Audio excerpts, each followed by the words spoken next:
Mesdames, Messieurs, bonjour. Merci beaucoup de m'accueillir ici et de m'écouter. Je suis ravi et honoré d'intervenir dans cette journée commémorative et d'apporter la contribution de mon travail de recherche et d'histoire. Il y a 2 ans, Monsieur le député Jacques Craval, Monsieur Bervas et en leur nom la commune de Château-Thierry me demandaient un travail de recherche historique sur l'engagement de Quentin Roosevelt comme fils de président aux côtés de la France dans la Première Guerre mondiale. Ce sujet, je l'ai fait mien, et voici le travail final que je remettrai tout à l'heure à Monsieur le maire. Je remercie donc chaleureusement Monsieur le maire, Monsieur le député, Monsieur Bervas, de m'avoir soutenu et accompagné dans mes efforts universitaires pour aboutir à ce travail qui constitue mon premier pas dans la recherche scientifique. Alors il y a 1 an, j'avais évoqué ici même les grandes lignes du parcours de Quentin Roosevelt durant les 20 années de sa vie. Et le sujet que j'aimerais aborder avec vous aujourd'hui, ce n'est pas tant la vie de Quentin Roosevelt, mais sa mort. C'est ce moment très particulier qui a cristallisé des émotions suffisamment fortes en France et aux États-Unis pour que 100 ans, jour pour jour après sa mort, nous soyons rassemblés ensemble pour commémorer son action et son sacrifice. Et comme l'indique le titre du poème de Neil Feather, écrit en 1918 en l'honneur de Quentin Roosevelt, Quentin est mort, mais sa mémoire, vit pour longtemps. Quentin Roosevelt est mort le 14 juillet 1918, abattu par un avion allemand. Il meurt en réalité au moment charnière de l'intervention américaine en France. L'armée allemande effectue depuis le printemps 1918 une série d'offensives pour essayer de briser les lignes alliées avant que les troupes américaines, qui s'amassent et s'entraînent depuis l'été 1917 en France, ne soient pleinement investies dans les combats. Et c'est au cours de cette dernière tentative allemande pour remporter l'action de la guerre qu'a lieu, en juin 1918 notamment, les combats du bois Belleau, non loin d'ici.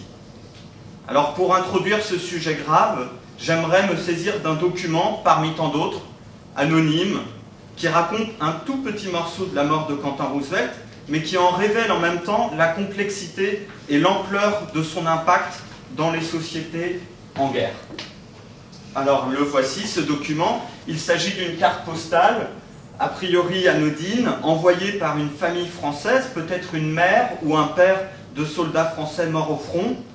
La carte est envoyée vers 1919 et elle représente au recto un bas-relief de l'Arc de Triomphe à Paris, qui est le champ du départ, sculpté par François Rude, vers 1833.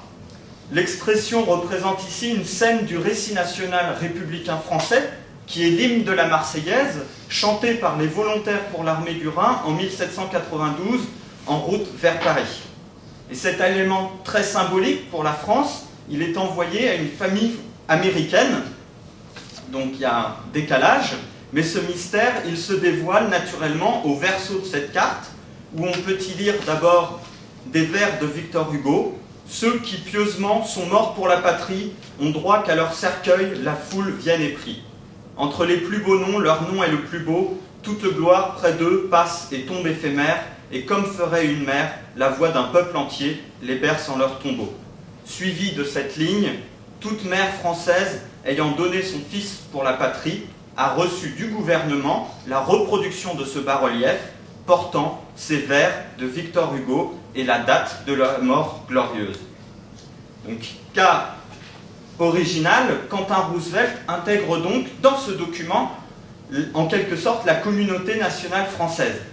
Et ce message est loin d'être une exception, puisqu'il incarne en fait un mouvement politique et collectif plus large, qui naît à l'occasion de la Première Guerre mondiale, et qui est celui du rapprochement des émotions collectives nationales, celles de la France et des États-Unis. Le 14 juillet, une seconde mission en vol du même type est menée, donc la veille de la contre-offensive, et c'est à ce moment-là que l'avion du chef d'escadrille Roosevelt est abattu et s'écrase sur une colline située dans le village de Chamery, à Coulonges-Cohan, en territoire occupé par l'armée allemande. À partir de cette date, Quentin Roosevelt intègre la mémoire collective de la guerre et cela commence avec l'armée allemande. Dès le 15 juillet, je vous l'ai dit, les Alliés lancent leur dernière vaste contre-offensive qui renverse finalement l'équilibre des forces en leur faveur au cours du mois d'août.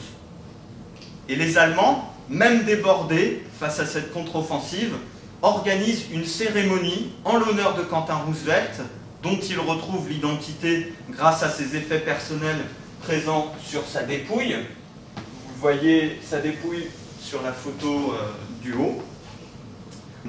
Et un prisonnier américain, qui est témoin de la scène à ce moment-là, raconte qu'un millier de soldats allemands en uniforme ont été réunis pour servir les honneurs militaires aux pilotes américains. Des officiers allemands sont également dépêchés sur les lieux du crash pour assurer l'oraison funèbre de Quentin Roosevelt. C'est donc un hommage clair qui est rendu par l'ennemi aux pilotes américains, et tout est également organisé pour transmettre l'information au camp adverse, au camp américain et français. D'abord, les Allemands annoncent par 3 canaux de communication différents la mort de Quentin Roosevelt. Le premier, c'est un avion allemand qui traverse les lignes alliées pour lâcher un courrier annonçant le décès de Quentin Roosevelt à l'armée américaine, qui est une pratique assez habituelle de la guerre, dans la guerre. Le second geste médiatique passe par l'agence de presse allemande Wolf, qui est située à Amsterdam, et qui publie une dépêche officielle, cette fois-ci, racontant les circonstances plus précises du décès, en anglais, donc pour transmettre l'information et également les condoléances. Et enfin, la Croix-Rouge allemande transmet cette même information à la Croix-Rouge internationale, située à Berne, un autre territoire neutre, qui est un intermédiaire classique des échanges entre les belligérants pendant la guerre. Mais le second signe que les funérailles du lieutenant Roosevelt sont destinées à être communiquées aux Américains, c'est que la première tombe, édifiée très sommairement par les Allemands, suit assez précisément les normes d'édification des sépultures des soldats allemands, à ce détail près que l'épitaphe est rédigée en anglais, comme un message signalé au camp adverse. Et donc vous pouvez voir ici, après les ravages de la guerre et quand le territoire est repris par les Américains, cette première sépulture. Ainsi, les Allemands adressent les premiers honneurs à Quentin Roosevelt, non pas tant pour son statut de soldat, mais en sa qualité de fils du président Theodore Roosevelt. Il faut savoir que Theodore Roosevelt jouit d'un statut très particulier en Allemagne, où sa présidence, entre 1901 et 1909, a été très appréciée, notamment de l'empereur Guillaume II, qui reçoit le père de Quentin Roosevelt en grande pompe en 1910 en Allemagne, juste avant la guerre.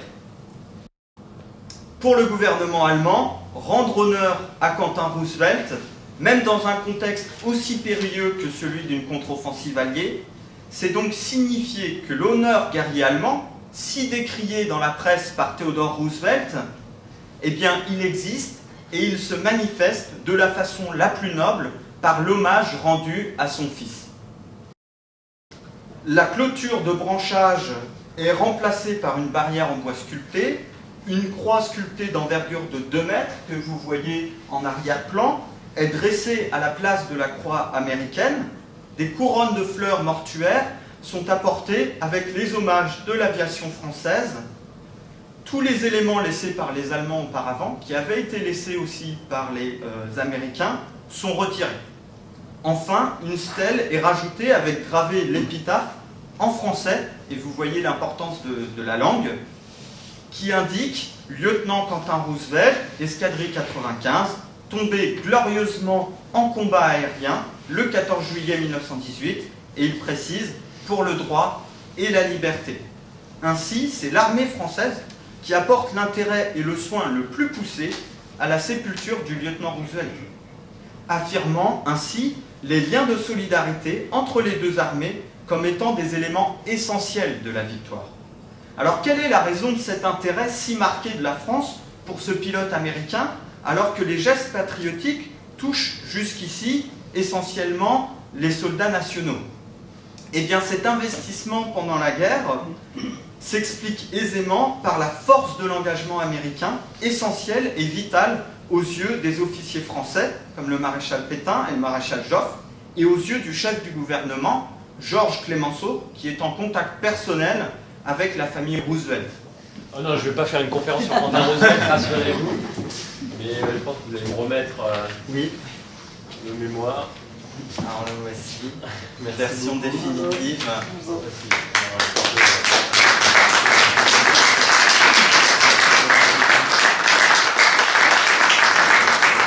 Alors comme je vous l'ai dit, je ne vais vraiment pas faire de conférence sur Quentin Roosevelt. Vous avez fait ça beaucoup mieux que moi. Je ne suis pas non plus un historien et je ne pourrais pas juger de la qualité du travail, mais en tout cas, nous, à notre niveau, je peux vous dire que on a appris beaucoup de choses. Je vois également qu'il y a eu une grande progression entre la présentation que vous avez faite l'année dernière et cette année. On voit véritablement qu'il y a eu un travail de recherche réalisé pendant une année entière et je tiens véritablement à vous en remercier. Vous le savez, hein, Quentin Roosevelt, Château-Thierry a une attention toute particulière à Quentin Roosevelt, mort sur notre territoire. C'est bien au-delà d'ailleurs de Château-Thierry, hein, c'est tout le territoire du sud de l'Aisne. Nous aussi, nous avons à cœur, vous en parliez, de l'héritage, de faire perdurer cet héritage. Et bien, c'est exactement ce que nous cherchons à faire au travers de ces cérémonies patriotiques. Et puis également au travers de ce gros travail de recherche. Vous l'avez très justement indiqué, c'était une initiative prise par mon prédécesseur de pouvoir vous faire travailler sur la mémoire de Quentin Roosevelt. Vous êtes revenu en particulier sur la suite de sa mort et toute la symbolique qu'implique son décès sur notre territoire dans le cadre de la Première Guerre mondiale. Et moi je tiens également à vous remercier parce que vous êtes venu plusieurs fois me voir dans mon bureau. Vous savez, c'est parce que des fois on peut venir nous demander un petit peu d'argent, ce qui est normal, une bourse, et puis ensuite hop, on les revoit pas, et puis voilà.